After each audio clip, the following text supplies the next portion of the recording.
this message entrusted to you, and the cloud of Islam will carry you.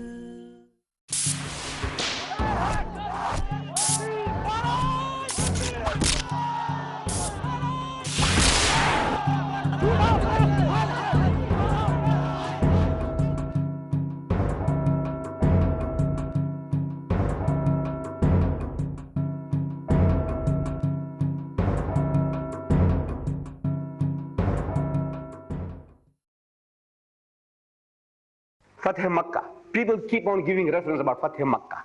He says, you know, when our Nabi Karim Sallallahu Alaihi Wasallam, when he conquered Makkah, after all the trials and tribulations, the Sahabas fled twice to Abyssinia, I told you. Then he had to flee for his life. From which day we start counting our years, calendar, Islamic calendar. Hijrah, AH, 1409, AH.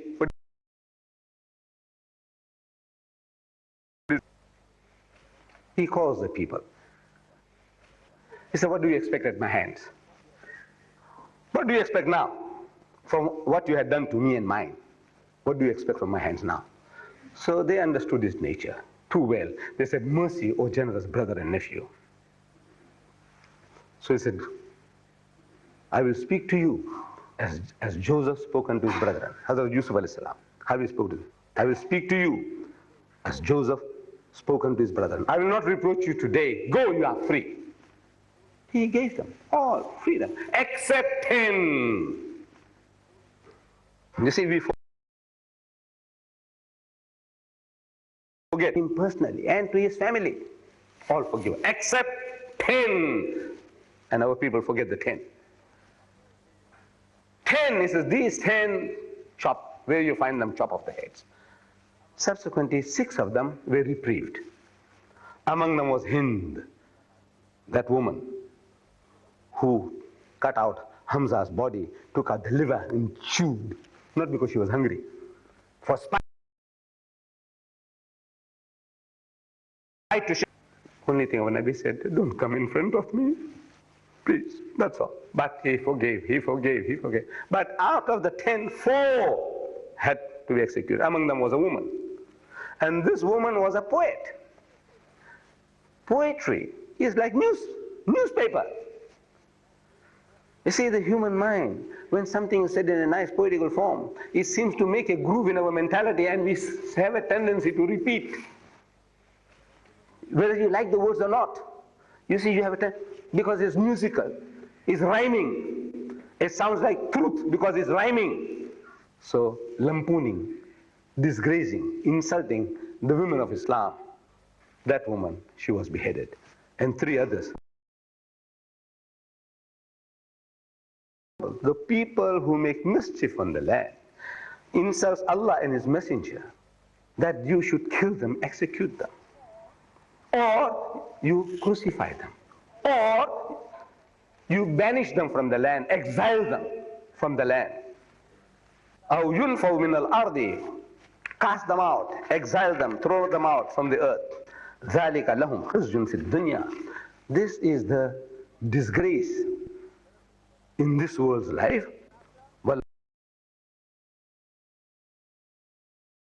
It's grievous penalty. Where is this? In Surah Ma'idah. Where is Surah Ma'idah? Get the book. And the M, you find Ma'idah. It'll tell you chapter 5. Easy to find. Ayah number 36. Go and check it up in your own Quran at home. Wallah, every Muslim deserves to have this book. You must have it. Then the Christians come and knock at your door. How much can you argue and debate?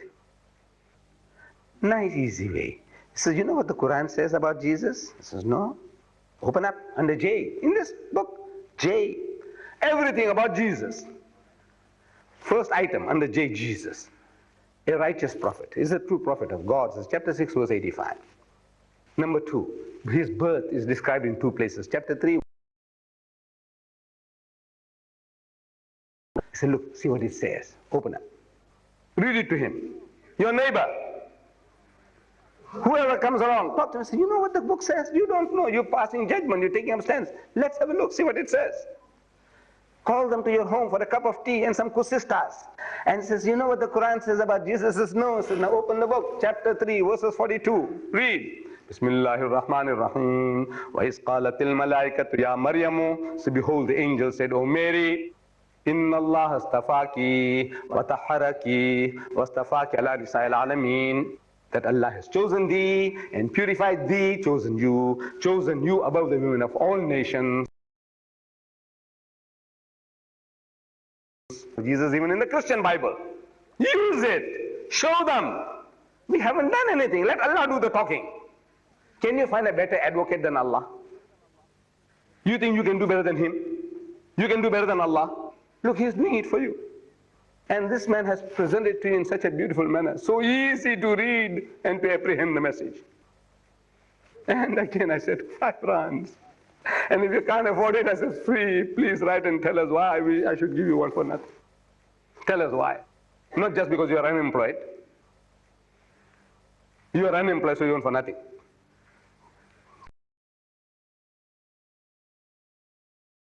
Inshallah, you'll get one for nothing. But you know, people, they're too proud, too arrogant. Because again and again, in certain masjids I go, again and again I'm offering to them. I'm asking, have you all got it yet? He says, no. Why not? You can't afford 5 rands. I said, why didn't you ask for one for nothing? You're too proud, you're too arrogant. I said, on the day of judgment, I'll stand up as a witness against you. Ya Bari Ta'ala, I offered these people free, and they wouldn't even take it free. They're too proud. What else? The Westerner, when the controversy was at its height, the university contacts me in Durban. They want to have a debate. See, to prove that we are all barbarians, they are good people, they are saintly people, they are kind-hearted, compassionate people. That is what they want to prove to the world, to the university students. I said, right? We debate. So they chose a candidate, Professor Gardner. We advertise, should Rushdie die? Should he die? Question mark. Professor Gardner and Ahmad Deedat. As soon as we advertise this, they backed out. They said, no, there'll be trouble. You know, the Muslims are barbarians. They might go berserk and start killing people. So we said, look, we are prepared to have 3 of you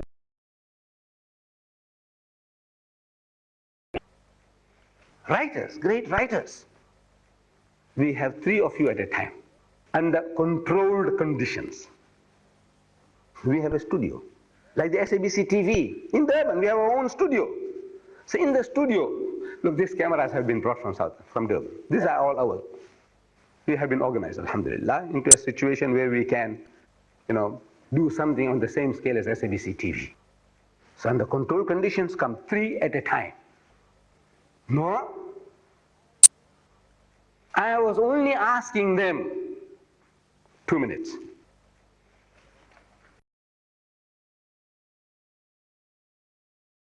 He is entitled to absolute freedom of speech. He has a right to say what he likes. I said, that freedom of speech you give me for 2 minutes. That's all. What he calls my mother, let me call your mother that. That's all, for 2 minutes. I'm not asking anything more difficult. What you want to call Surah my mother, sir, let me use those same words for your mother. And I want to know how you feel. I want to see your reaction. What would you do? They backed out. Now we have made an offer in Britain and in America. £50,000. It's a stupendous amount. £50,000, that's a 5 4s are 20, about 20. To give Ahmad Deedat 5 minutes, that's all. To give them the best of Rushdie. We give you the best. They want to read this in public. They're reading it in public. Rushdie's book. You know why? To hurt you. Because we know what they're trying to read is to hurt us. You know, swearing my mother, my father, our Sahabas, Islam, abusing the Quran, using filthy, dirty language. So it gives them great pleasure and joy. I said, right, give me 5 minutes. I give you £50,000 to any charity you name. Give me 5 minutes on BBC TV. Something, your uncle has gone mad now. Uncle Dieter has gone mad. 50,000 pounds for 5 minutes. In America, we send these things and I advertise this. We give you $50,000 for 5 minutes. On American ABC TV, only quote the book. This is what Rushdie says about your mother. This is what he says about Margaret Thatcher. This is what he says about all white women. Maybe I'll touch it tomorrow. Therefore, I'm saying, please, don't bring little children. Don't bring women. If those women are big enough, stern enough to hear, you know, I don't know what I'm going to do. I don't know. Look, wallah, I don't know. But it's a very difficult task. In America and Britain, I'll be much freer because I can use on BBC TV the language that Rushdie uses. I can use it quite freely because I just want to quote to you what Rushdie says about your mother. All white women, whether they're Irish, they're Jewish, they're fat, non-differential, all white women, as long as they're white, what he says, what you should do to them. I only want to read to you, page so-and-so. I want to read to you, page so-and-so, what he says. See, this is what the Muslims didn't know. And because we don't know, we cry, because they swore us. Because he swore and abused my mother, our mothers, the wives of the Prophet, it's hurting us. And we're crying, and we're marching, and we're dying. And to them it's a big joke. They're getting sadistic pleasure. Says, you Muslims, you have been a challenge all along. You are the guys who stand. No, you may be drinking yourself, but when you start preaching, you say, you mustn't drink. You mustn't gamble. You mustn't take interest. You mustn't dance. You mustn't be promiscuous. No? You mustn't eat the pig. Don't you tell them that? You might be eating it yourself on the sly. But the Muslim, when he talks straight. It's like telling the Hindu, what are you worshipping? Men, monkeys, elephants, snakes. Telling the Christian, what is this 3 in 1, 1 in 3? Huh? Can you see? You are a challenge. The Muslim is a challenge. The very fact that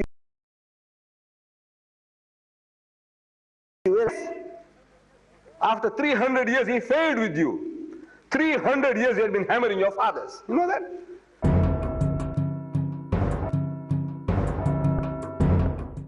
After 300 years he failed with you. 300 years he had been hammering your fathers. You know that? You didn't come here because you wanted to come here. You were brought here by force. My so-called Malay brethren, I'm talking about. Your forefathers, 300 years ago, they brought them prisoners of war and shipped to the Cape of Good Hope and sold to the white men as slaves. Then when the British conquered Malaysia, those of our brethren who were fighting for their freedom, they were captured as prisoners of war and shipped to the Cape of Good Hope for the white man, and sold to the white man as slaves. Therefore you carry their names. Fuad Hendricks. That Hendricks is Christian, Fuad Hendricks is Muslim. What is this Hendricks? You know, look, I'm not trying to make a joke of it, but not this. Because they were our slave masters. We were sold to them as slaves. Our fathers met in private. They were not allowed to even make salat, pray. So you meet people, they, under those conditions, say, what's your name? Say, Muhammad. And you, Yusuf. And you, Dawood. How do you know who's who? So which Muhammad? He said, no, I work for Hendricks. So, you know, when we talk about you in the future, Muhammad Hendricks. And the guy who was slaving for Hendricks. And you, for Fenter, Dawood Fenter. And look, this is how the names came about. They changed our language. They change our language. You speak Afrikaans at home. You are more at home with Afrikaans as a mother tongue than English. You are bilingual, alhamdulillah, both languages, English and Afrikaans. You're good at both, but you speak Afrikaans more. But those of you who were there in the city hall, I was speaking about Christianity, communism, or Islam, which has the answers to the problems of South Africa. And during the course of that talk, I was giving you people samples of different languages. In the city hall, it says, look, English, is there anything funny about English? No, yes, no, well, it's normal. You're listening to me. It doesn't sound silly, no, funny, no. Then I quoted you in Afrikaans. I quoted you in Afrikaans, my usual Afrikaans, you know. Maar ek sal julle die waarheid Dit is van jullie voordelig dat ik wil gaan. Want als ik niet wegga, nee, zal die troosten niet naar jullie komen. Nee, en? Then I quoted in Zulu. Then I quoted in Tswana. Then I quoted in Swahili. Then I quoted in Indonesian. But I didn't tell you where I'm quoting from. When I quoted in Indonesian, you people laughed. The loudest laughter was for this, not for Zulu. Because you listen to Xhosa, Xhosa, Xhosa, it sounds like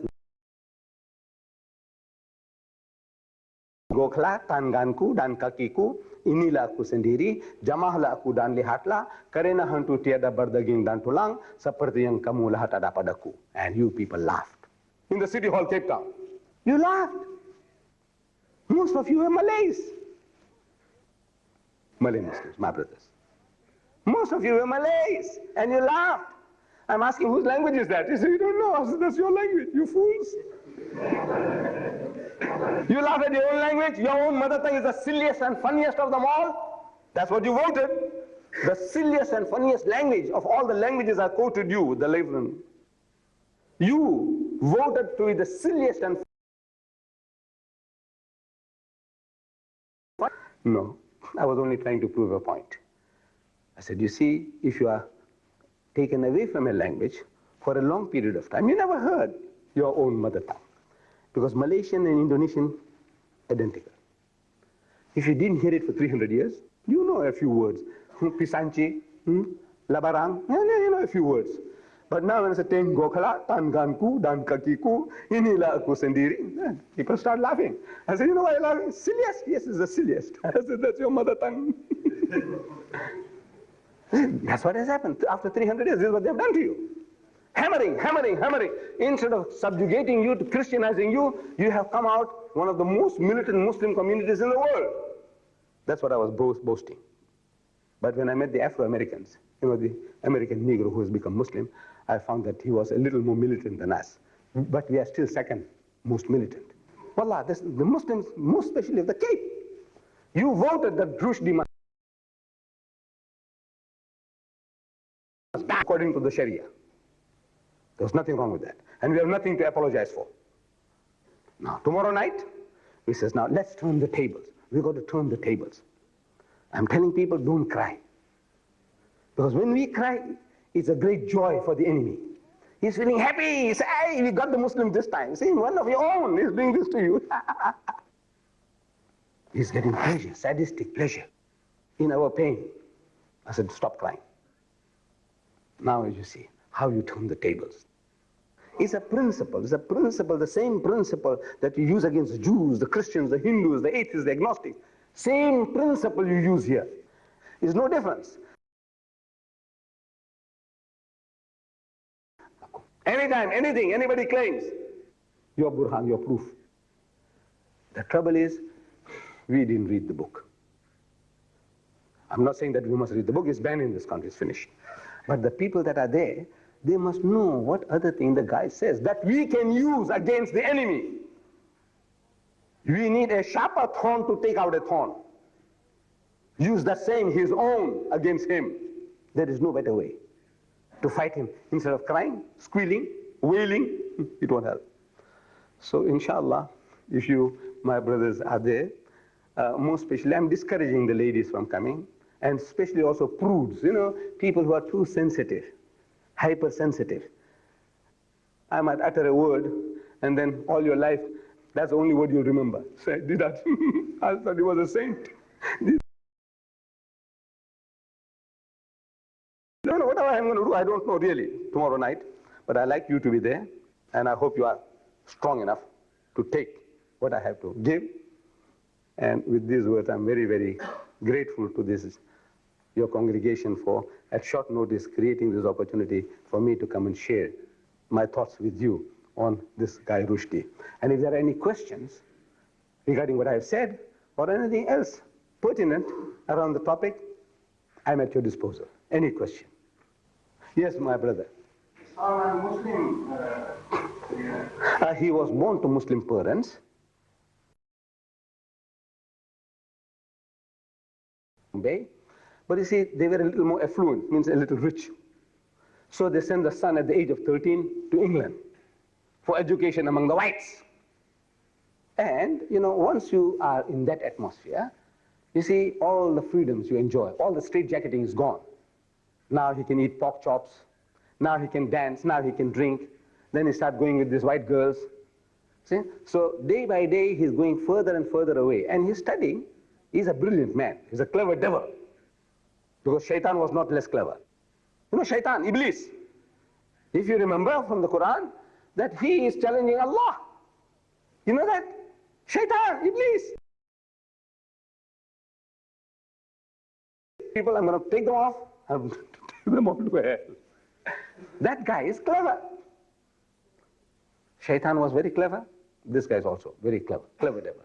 What he has done is, not only he attacked us, but he has made a fool of the West. He's fooled of them all. That is what I want to tell them. I said, look, what he has done to you. See, that's what he has done to Margaret Thatcher. Let me just show you this one. He calls her a bitch. Huh? But Margaret Thatcher, when she said, no, we have freedom of speech in our language, she didn't know that this guy is calling her a bitch in his book. And you got to tell him. I said, look, tell her. Sure. I said, look, Ma, you're such a great lady, iron lady. Now, why? You are his benefactor. You look after this guy. You gave him a refuge in the country. You gave him British domicile, British passport. Now he's calling you a bitch. You Londoners, he's calling you bastards. This word bastard, around the Bible. In the Bible, 3 places this word is used. From the book of Deuteronomy, I quoted, the Bible says that the bastard shall not enter the congregation of the Lord even unto the 10th generation. Once you are a bastard, your generations, for 10 generations, you are bastards. Now, I only quoted, and the roof nearly fell. See, people, my own people, so how can you use that word? Now, this guy uses it 30 times in the book. I said, let me read it to you. There to the right, on BBC, let me read it to you. But what he calls it, this is mildest. What I told you is, calling her a bitch is mild, very mild. Calling them bastard is very mild. Let me tell you what he says. I don't know how I'm going to do it tomorrow, but this is what it is. Turn the table. So he was brought up under these conditions where he is a westernized guy, and he said, look, I've got nothing to do with religion. There are many like this a lot. But in the heart and mind, there's nothing Islamic. It's just to please the father, trying to please his wife. He's coming to the mosque. But in his heart and mind, he's not a Muslim. But this guy openly, he says, this is all bunkum. He's got nothing to do with these things. So he was born Muslim to Muslim parents. His name is Salman Rushdie. That was the name, Salman, name of the Sahaba. Salman Farsi, his father gave him. And Rushdie, see, Rushdie should be spelled rightly, the way we pronounce. Rushdie, R-O-O-S-H. Rush, D-E-E-D. Name, R-U-S-H. Rush, D-I-E. What is D-I-E? Die! Rush, die, die. Should, you say, they say Rushdie, die. It's a rush, die, die. Look, a prophetic. The name the father chose, he must rush to die. Rush, this R-U-S-H. Rush, ask any child. What is R-U-S-H? Rush. D-I-E, die. Rush, die. Yeah, he's rushing to die. وآخر دعوانا الحمد لله رب العالمين.